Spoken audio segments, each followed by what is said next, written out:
Muy bien, entonces, ¿cómo voy a dar el mensaje el día de hoy? Bueno, vamos a dar un poquito de contexto, algo de historia de Pedro, y después vamos a ver una lección que hay en la vida de Pedro. Entonces, pues bueno, vamos a empezar.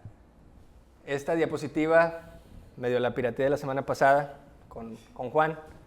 Momentos clave en la vida de Pedro. Bueno, yo puse 8 momentos clave, no los vamos a estudiar cada uno de ellos. El primero es su llamamiento. Eso lo podemos encontrar en Mateo 4 y en Lucas 5. Él está ejerciendo su oficio y Jesús se le acerca y lo llama. Después de esto, Jesús le cambia el nombre a Simón, antes se llamaba Simón, y después le puso por nombre Pedro, entonces ya después le llamaban Simón Pedro o Pedro.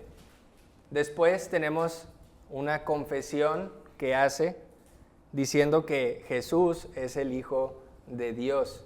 Eso lo encontramos en Mateo 16. Otro momento clave en su vida que compartió con Juan es la transfiguración del Señor Jesucristo en el monte, y eso lo encontramos en Mateo 17. Después tenemos que camina sobre el agua. Eso está en Mateo 14. Sin embargo, sabemos que después dudó y se empezó a ahogar. Pero pues es el único que sabemos que haya hecho esto de caminar sobre el agua. Después tenemos otro que lo marca históricamente y yo creo que no necesita ser muy religioso para conocer este acontecimiento de Pedro, y es la negación de Jesús. Cuando está ante, digamos, personas irrelevantes y lo empiezan a cuestionar, y tú estabas con Jesús, y él lo niega 3 veces. Y después de esto tenemos la restauración de Pedro en Juan capítulo 21. Está en verde porque esa es la lección que vamos a estar viendo el día de hoy. Y por último tenemos su predicación en el día de Pentecostés en Hechos 2. Obviamente hay muchos más momentos y acontecimientos en los que Pedro estuvo involucrado, y si pusiera todos, pues yo creo que nos pudiéramos llevar 1 hora con eso, pero creo que estos son de los más importantes en la vida de Pedro. Ahora, ¿quién fue Pedro? Pues el apóstol Pedro, también conocido como Simón Pedro, pues es una de las figuras más destacadas en el cristianismo, líder de la iglesia primitiva, y pues aparte de que era de los más allegados de Jesús, pues posteriormente fue pilar fundamental en la formación de la iglesia primitiva después de la resurrección del Señor Jesucristo. ¿Qué orígenes o qué sabemos de Pedro? Pues se nos dice en Juan 1 que era de Betsaida, pero vivía en Capernaum, cerca del mar de Galilea. Esto porque en su ocupación pues era un pescador, entonces él andaba ahí cerca, o bueno, en el mar de Galilea pescando, junto con su hermano Andrés, y pues también estaba con Juan y su hermano. ¿Cómo es el carácter de Pedro? Bueno, pues Pedro es presentado como una persona impulsiva, apasionada, de esos que hablan primero y luego piensan después. Era valiente, pero también era vulnerable, como cuando negó a Jesús. Y también era muy, muy leal. Si recordamos cuando Jesús ya va a ser arrestado, saca una espada y le mocha la oreja a un criado. Entonces tenía esa parte de la lealtad. Fue autor de 2 cartas que conocemos, primera de Pedro y segunda de Pedro. Estas cartas, pues más o menos según la historia, primera de Pedro se escribió entre el 60 y 64 después de Cristo, y esto porque sabemos que Pedro le escribe a los hermanos que están en la dispersión. Entonces, más o menos en este año es cuando empieza la persecución en Roma a los cristianos, Y después, más o menos como del 64 al 68, se escribe la segunda carta de Pedro. Y pues de su muerte no viene en la Biblia, pero según la historia, pues murió como mártir en Roma, alrededor del 67, 68, después de haber escrito su segunda carta. Y pues la historia nos dice que fue crucificado, cabeza abajo. Esto porque él no quería o no se sentía pues con ese honor de morir igual que el Señor Jesucristo. Entonces pidió ser crucificado cabeza abajo. Esto no lo puse, pero más o menos qué edad tenía Pedro cuando estaba con Jesús. No se nos dice, pero Pedro estaba casado, o por lo menos en Mateo Jesús sana a la suegra de Pedro, entonces pues estaba casado. Eso nos da más o menos una idea que pudo haber tenido ya más de 18 años. Y otra cosa es que junto con Jesús paga el impuesto que estaba establecido. Entonces las personas que pagaban el impuesto tenían más de 20 años. Entonces, según la historia, Juan pudo haber tenido entre 20, 25 años, máximo 30. Normalmente cuando un maestro tomaba discípulos, pues eran menores que él. Entonces Jesús tenía 30 años y Pedro pues probablemente era un poquito menor. Sin embargo, era de los discípulos más grandes. Juan, por otra parte, era de los más pequeños y pues se dice que tenía alrededor de unos 16, 18 como máximo de edad. Entonces, tal vez eso nos ayuda a entender un poquito el carácter de Pedro, porque era tan impulsivo, porque era de esa manera, pues no era una persona muy madura de edad. Entonces,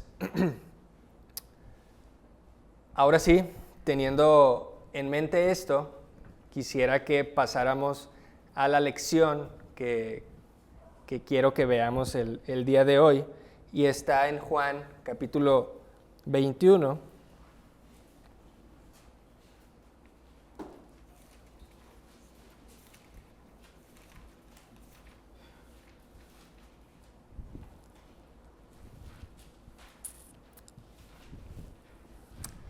Entonces, pues bueno, ya que están ahí, como contexto, si estudiamos un poquito el libro de Juan, Juan escribe su libro, bueno, más bien su evangelio, ya más avanzado que los demás evangelios. Sin embargo, al final del capítulo 20, en los versículos 30 y 31, Juan hace una declaración en la que pudiéramos decir que es el clímax del evangelio. Y lo voy a leer. Juan 20, 30 y 31 dice: hizo además Jesús muchas otras señales en presencia de sus discípulos, las cuales no están escritas en este libro. Pero estas se han escrito para que creáis que Jesús es el Cristo, el Hijo de Dios, y para que creyendo tengáis vida en su nombre. Juan provee evidencia suficiente en su evangelio de la deidad y naturaleza mesiánica de Jesús. Y esas son evidencias que al final nos llevan a creer y tener una vida eterna. Y pudiéramos decir que ahí termina el libro de Juan. No sé si lo leemos. Es una buena conclusión como para decir, excelente, es el pináculo del evangelio, ya no necesitamos más. Sin embargo, no sé si alguien tenga que hojear o no, pero a continuación tenemos otro capítulo. Y es un contraste tan notorio del capítulo 20 al 21 que hay gente que ha pensado o ha dicho que probablemente ese capítulo o esa parte final del Evangelio ni siquiera lo escribió Juan, fue añadido al Evangelio. Es tanto ese contraste, sin embargo, pues no es así. Y para acabarla, el capítulo 21, pues nos topamos con Pedro. O sea, tenemos al Señor Jesucristo, su resurrección y todo eso. Y la última lección que tenemos tiene que ver con Pedro. Y podemos decir, ¿para qué necesitamos a este Pedro del capítulo 21? ¿Por qué no simplemente del capítulo 20 de Juan nos brincamos al libro de Hechos, en la ascensión del Señor Jesucristo, y tenemos al Pedro de Pentecostés, donde ya está lleno del Espíritu Santo y empieza con su gran discurso? Bueno, hay una respuesta para eso. Es porque toda la gloria con la que hemos llegado de nuestro Señor Jesucristo al capítulo 20, esa gloria termina en vasos de barro, pues feos, que se rompen, y esos vasos de barro a final de cuentas somos nosotros. Y es por eso que esa parte tiene que ser, valga la redundancia, parte de la historia.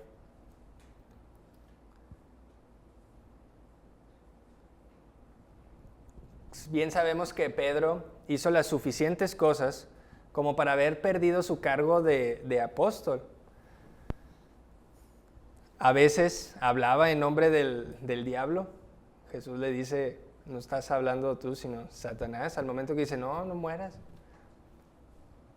A veces lo jala y tal vez lo quiere hacer a un lado y le quiere decir qué hacer. Y cuando la cosa se pone difícil, lo niega 3 veces. Y podemos decir, ese es un excelente testimonio para un líder, ¿no? Pues la verdad es que no. Y el primer contraste que encontramos en el capítulo 21 son en las primeras 3 palabras. Dice, después de esto. Es como que, ¿todavía hay algo más? ¿Qué sigue? Y lo voy a leer.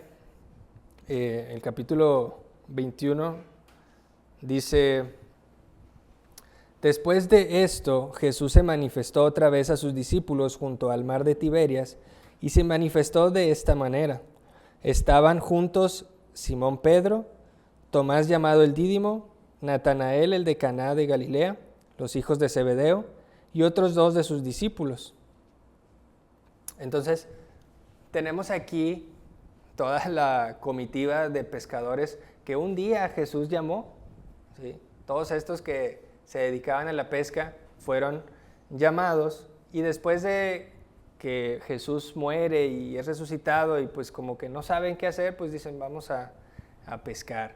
Y bueno, están los pescadores y Tomás no era pescador, pero bueno, están todas estas personas que se nos menciona aquí.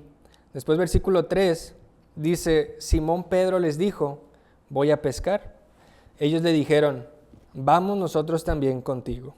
Fueron y entraron en una barca y aquella noche no pescaron nada.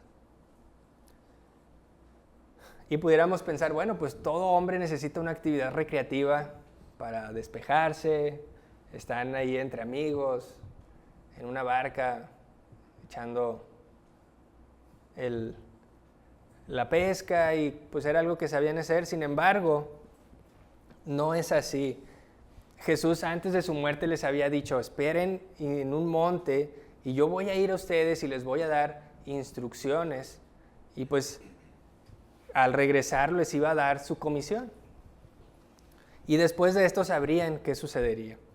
Pero Pedro, como ya vimos, en un movimiento impulsivo, decide regresar a su carrera antigua y todos los demás lo siguieron. Ahora, ¿cómo sabemos que no solo era una actividad recreativa? Bueno, se nos dice que entraron en una barca, y la barca probablemente era lo suficientemente grande como para que cupieran todas estas personas. Se nos dice que estuvieron pescando toda la noche, y en teoría es cuando mejor se puede pescar.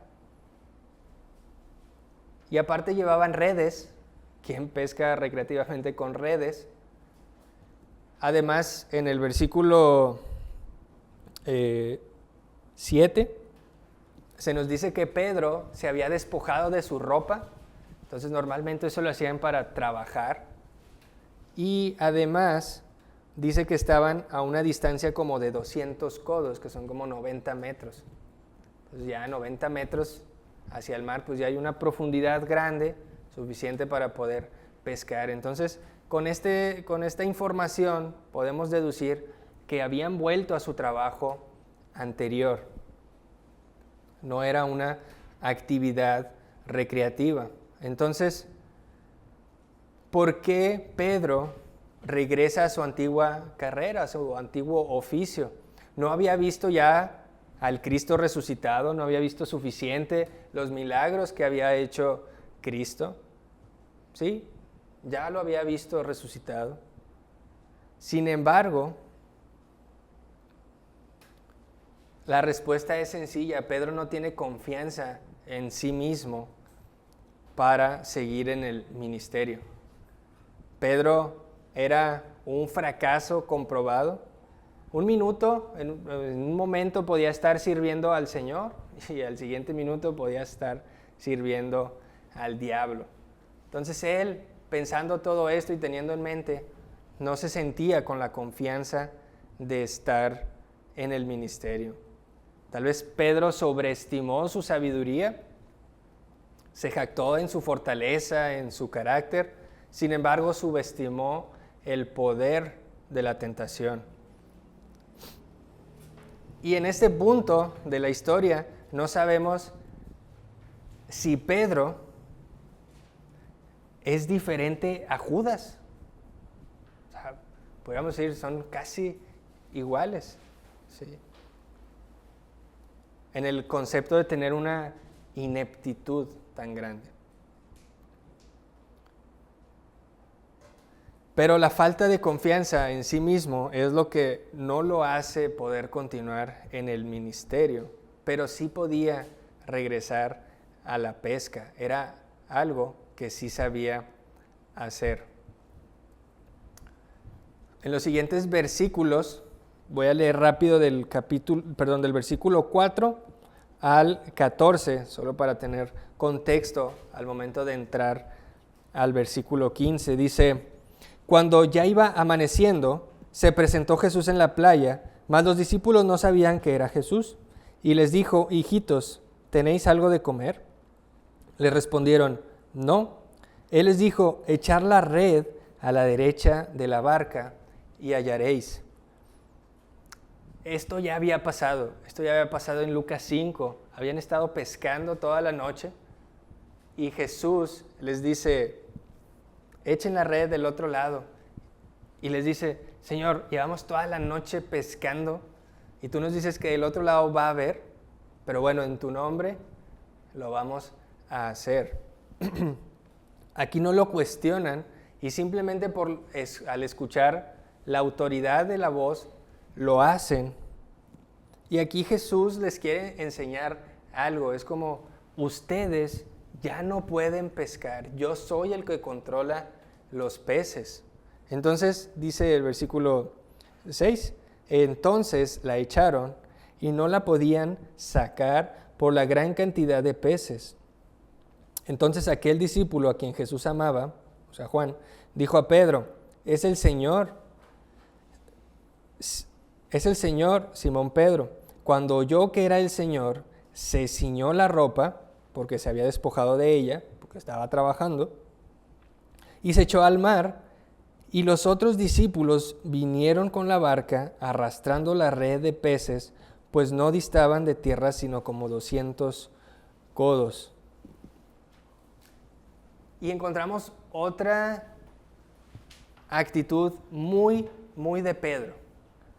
Al momento que ve que es el Señor Jesús, se echa al mar impulsivamente y dejó morir a sus compañeros ahí con una cantidad de peces enorme y no los ayudó a sacar la red y tuvieron que navegar esos 200 codos y Pedro estaba ahí en el mar sin hacer nada.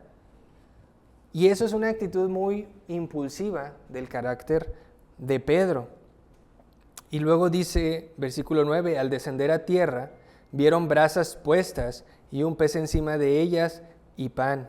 Jesús les dijo: traed de los peces que acabáis de pescar.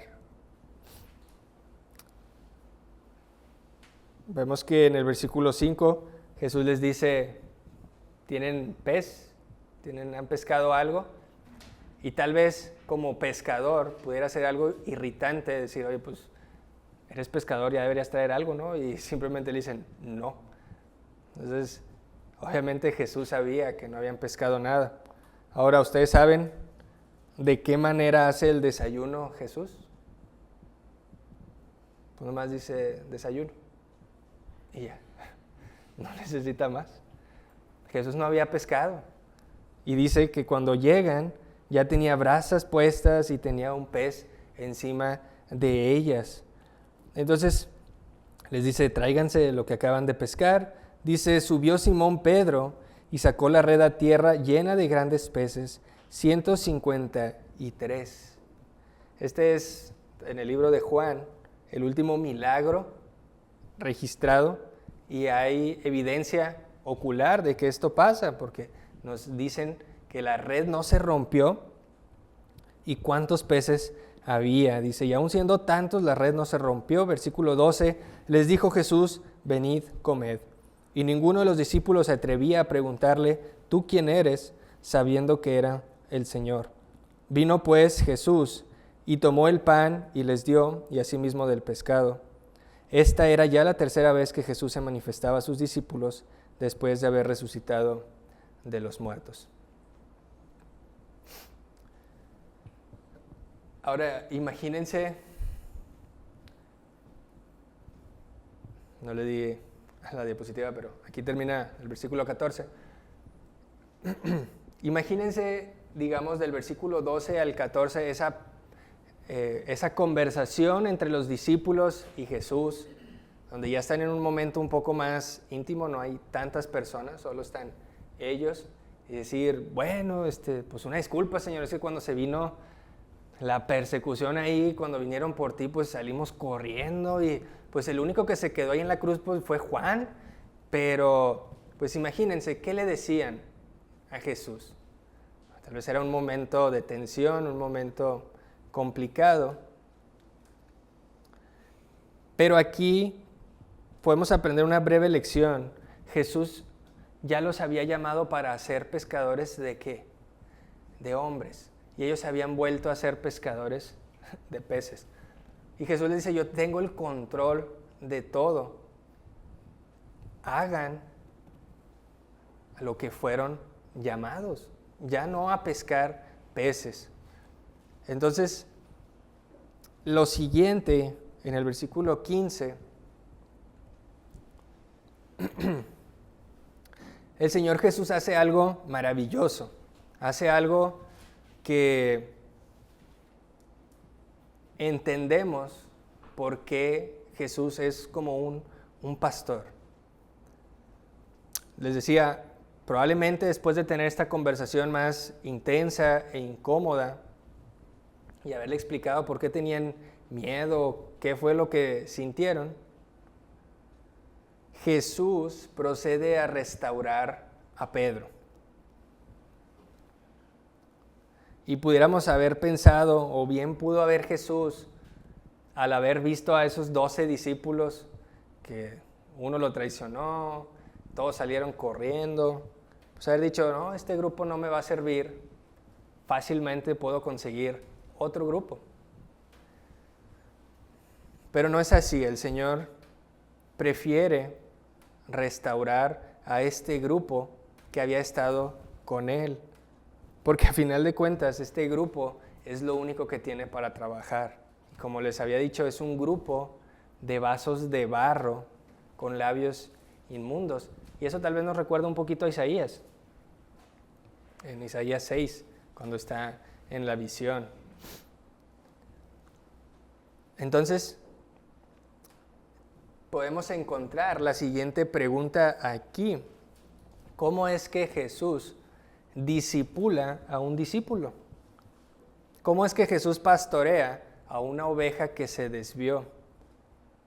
¿Cómo los guía a esa santificación y obediencia y los recupera para que sean útiles? Bueno, Jesús hace una pregunta 3 veces. ¿Cuál es esa pregunta? ¿Me amas? Ahora, esta es una forma muy sencilla para discipular a alguien. No hay ambigüedad, ante esta pregunta simplemente es, ¿me amas? Es sí o no, no hay para dónde hacerse. Entonces, el amor hacia el Señor es parte fundamental de la vida del cristiano. Tal vez cuando somos más jóvenes, más chicos, pues se nos enseña que tienes que creer en Jesús. Y ya, bueno, sí, yo creo en Jesús. Después tal vez pasa el tiempo y dices, bueno, ahora tienes que servir al Señor. Y uno puede servir al Señor porque cree en Él. Y después se dice, debes de dar testimonio del Señor Jesucristo, que Jesús está en ti y uno puede dar testimonio. Y después, el hecho de hacer estas cosas, uno puede decir, bueno, pues ya el ser santificado, el crecimiento espiritual, pues se va a ir dando. Pero después entendemos que esto no es algo pasivo, sino es algo que nosotros debemos de perseguir de forma activa. Y en 2 Corintios 3:18 se nos dice, por tanto, nosotros todos, mirando a cara descubierta como en un espejo la gloria del Señor, somos transformados de gloria en gloria en la misma imagen como por el Espíritu del Señor. Esto no es algo que yo diga, ay, aquí déjame le hago un huequito al Espíritu Santo, que lo llene y que el Espíritu Santo haga su trabajo. Yo tengo que estar en comunión con el Señor, estudiando su palabra día tras día. Pero lo más importante es el amor al Señor. Jesús dijo, y desde la ley, ¿cuál es el primer y más grande mandamiento? Amarás al Señor, tu Dios, con todas tus facultades, corazón, alma, mente, fuerzas. Y eso es a lo que está ligada la vida cristiana, a amar a nuestro Señor Jesucristo. Y es por eso que Jesús usa esta pregunta, Pedro, ¿me amas? Versículo 15, dice, cuando hubieron comido, Jesús dijo a Simón Pedro, Simón, hijo de Jonás, ¿me amas más que estos? Y aquí hay algo bien curioso. Le llama Simón porque estaba practicando su vida pasada. Y antes, cuando Jesús lo llama, se llama Simón. ¿Y qué era lo que estaba haciendo? Pescando. Ahora está pescando y lo llama por su nombre anterior y dice, Simón, Pedro, ¿me amas más que estos? Ahora, si entramos un poquito a detalle con esa pregunta, ¿me amas más que estos? Y podemos pensar, ¿me amas más que estos discípulos que tienes aquí? O estos compañeros. Pues no tendría sentido si le hace esa pregunta, porque a final de cuentas los discípulos estaban haciendo lo mismo que él. Lo que Jesús le pregunta es, ¿me amas más que estas redes, que esta barca, que tu oficio? Mateo 10:37 dice, el que ama a padre o madre más que a mí, no es digno de mí. El que ama a hijo o hija más que a mí, no es digno de mí.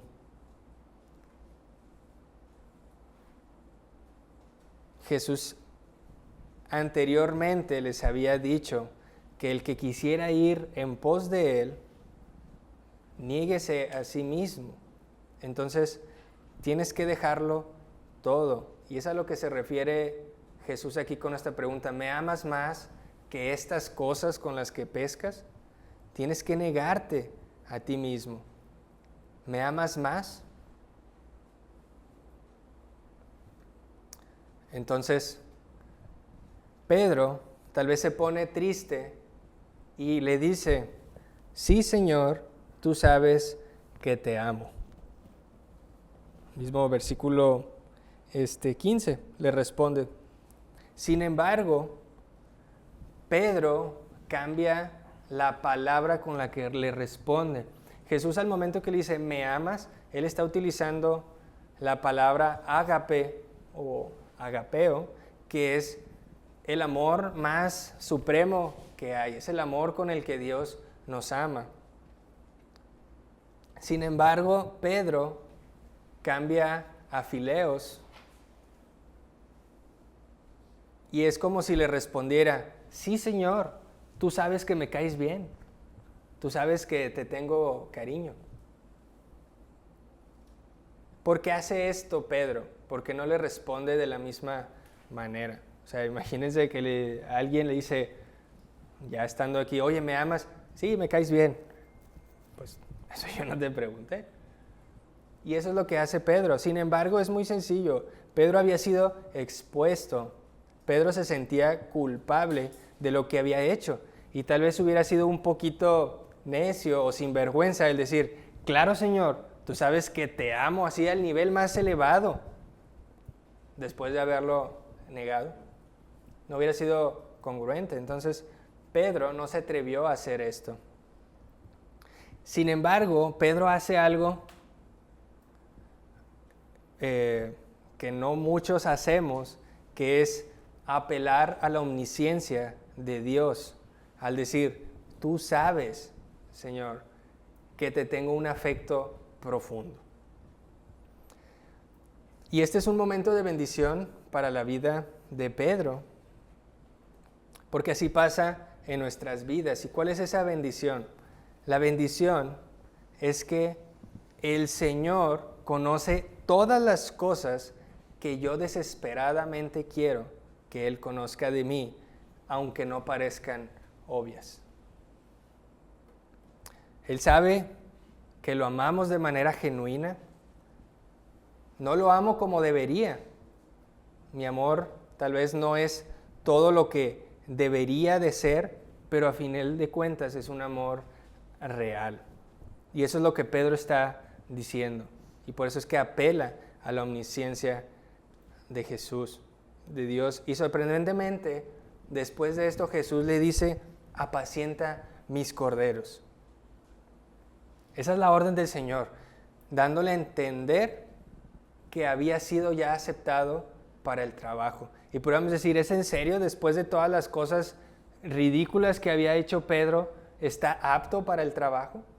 Porque Jesús dice: mis ovejas, te las estoy entregando a ti para que las alimentes, para que cuides de ellas. Y aquí es en este momento cuando Jesús restaura a Pedro y lo vuelve a poner en el ministerio. Entonces, Jesús restaura a Pedro y le da lo que es de él, con mucho menos que amor perfecto de lo que el Señor desea y merece, con un amor más bajo en calidad de lo que el Señor recibe de los que lo rodean en el cielo. ¿Sí? En el cielo lo rodean querubines y ángeles, que tal vez su amor es más perfecto que el de nosotros. Aún y con todo ese amor que Pedro podía ofrecer, es restaurado al ministerio. Y con ese amor que Pedro daba, que ni siquiera es visible a nadie excepto a Jesús, al Señor en su omnisciencia. Versículo 16. Jesús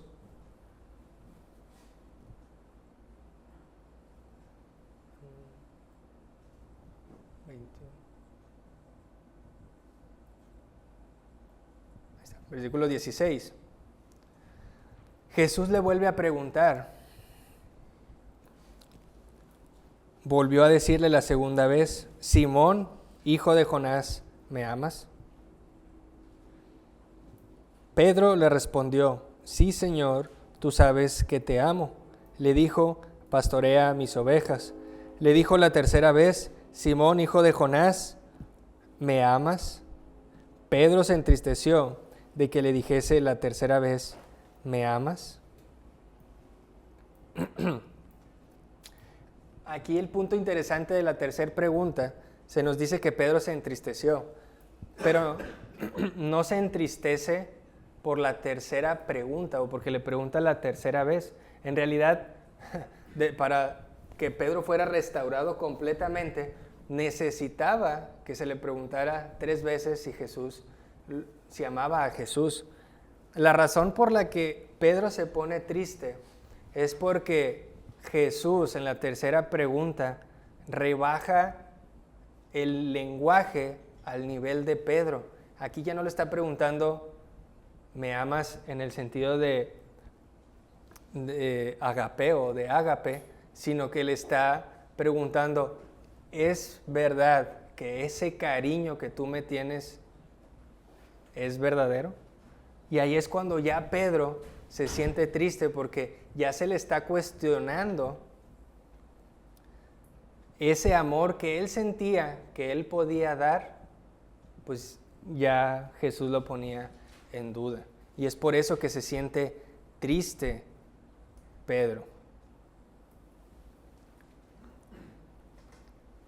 De vuelta, Pedro vuelve a apelar a esa omnisciencia de Dios y le dice, Señor, tú lo sabes todo, tú sabes que te amo. Y Cristo le vuelve a decir, apacienta mis ovejas. Y ahí es donde vemos que somos unos vasos de barro frágiles, con fallas, con fracasos. Y lo único que nos pide el Señor es que lo amemos de manera real. Tal vez no es un amor perfecto, pero sí demanda un amor real. Entonces,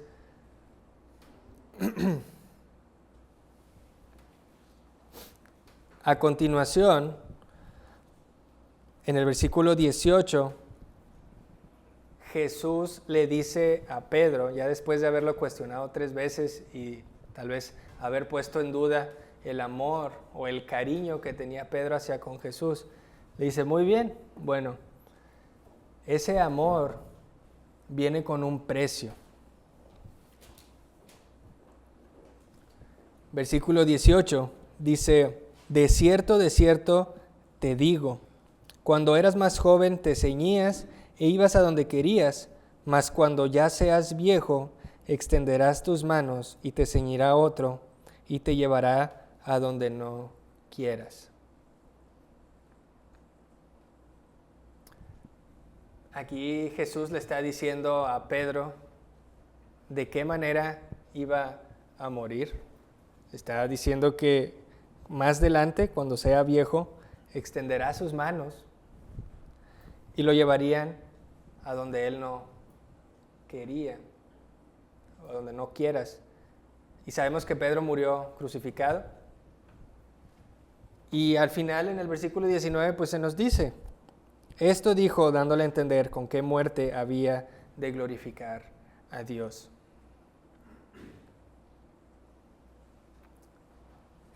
Ahora, imagínense si nos ponemos a pensar en Pedro. Podemos decir, Señor, ya déjalo.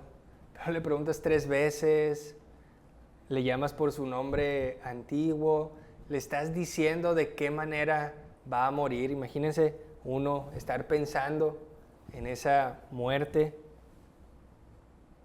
Sin embargo, yo creo que para Pedro al escuchar esto fue de bendición, fue de alivio. El hecho de que Jesús, es decir, ha sido restaurado en el ministerio, vas a apacentar mis ovejas. Se va a poner difícil la cosa. Jesús les había dicho que por causa de él iban a ser perseguidos, iba a morir de una manera fea, de una manera cruel. Sin embargo, en el versículo 19 dice con qué muerte había de glorificar a Dios. Era decirle, a la siguiente que vuelva a pasar la verdadera prueba, la vas a pasar. Ya no me vas a negar.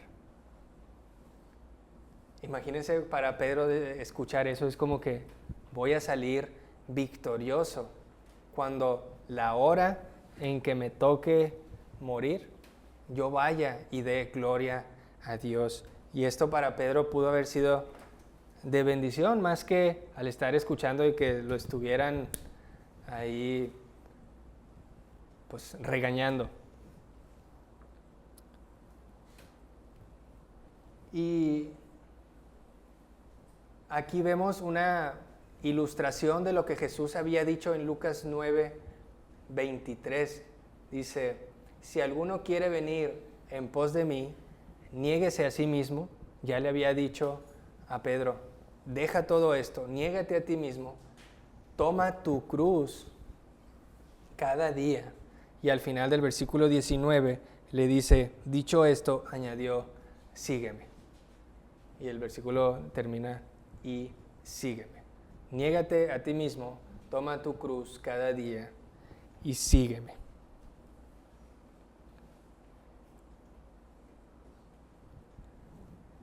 Ahora, creo que hay un poquito de tiempo, pero dice el versículo 20, dice, y volviéndose Pedro, vio que le seguía el discípulo a quien amaba Jesús. Aquí vemos cómo Juan no pierde oportunidad para decir que era el discípulo que amaba a Jesús. Bien podía poner Juan, pero como sabía que era el discípulo amado, cada vez que tiene la oportunidad lo pone.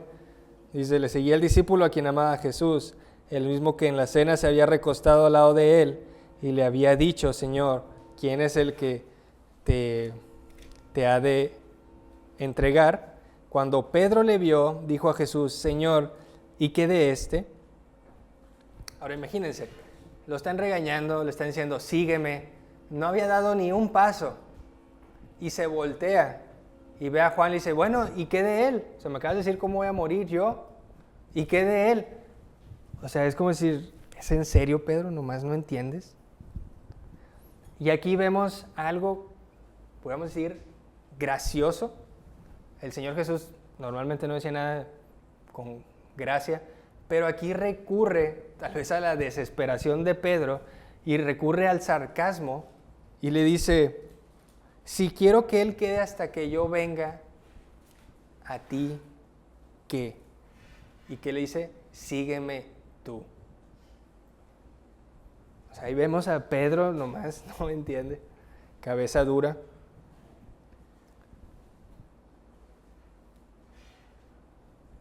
Pero al final de cuentas, lo que el Señor demanda es eso, que lo amemos, que nos neguemos a nosotros mismos, que tomemos nuestra cruz y lo sigamos. El amor que sacrifica frente a la muerte es un amor que obedece en la vida. Y esto es lo que pide el Señor, ¿me amas? El Señor puede aceptar menos que amor perfecto, pero no menos que amor real. Hay una bendición aquí en Efesios 6, dice, la gracia sea con todos los que aman a nuestro Señor Jesucristo con amor inalterable. Finalmente, en Primera de Pedro,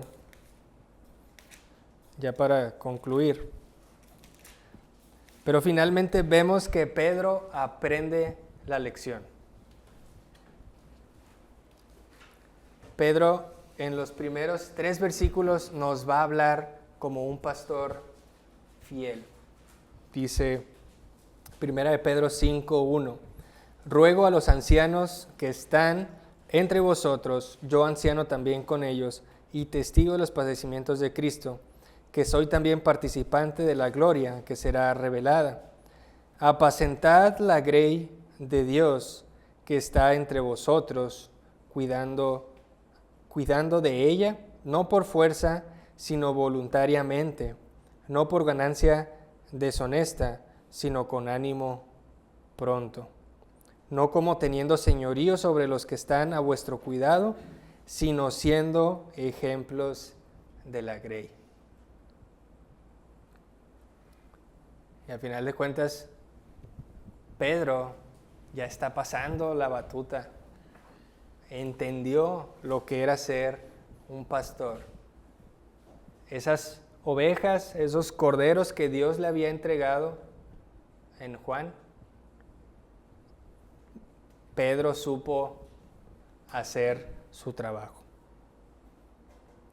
Concluyo con el versículo 14. Dice, saludaos unos a otros con ósculo de amor. Paz sea con todos vosotros los que estáis en Jesucristo. Amén. Pues bueno, este es Pedro, aquel joven atrabancado, aquel joven que no sentía motivación para seguir en el ministerio, fue restaurado y al final fue un gran instrumento, un gran pilar en la iglesia primitiva que Dios usó para hacerla crecer. Vamos a orar. Señor Dios, te damos gracias por tu amor, gracias por tu palabra que podemos estudiar, por estas enseñanzas bíblicas que encontramos. Y Señor, ayúdanos a depender de ti, a amarte cada día y seguir creciendo en amor, en misericordia, en sabiduría, que permitamos que el Espíritu Santo obre en nuestras vidas y cada día alcanzar esa meta del varón perfecto. Ayúdanos en nuestra santificación diaria, a buscarla con anhelo, pero pues siempre dependiendo de ti, Señor. Gracias una vez más por tu palabra, por esta lección y por este momento que nos das para poder disponer de ella. Ponemos estas cosas y te damos gracias en nuestro Señor Jesucristo. Amén.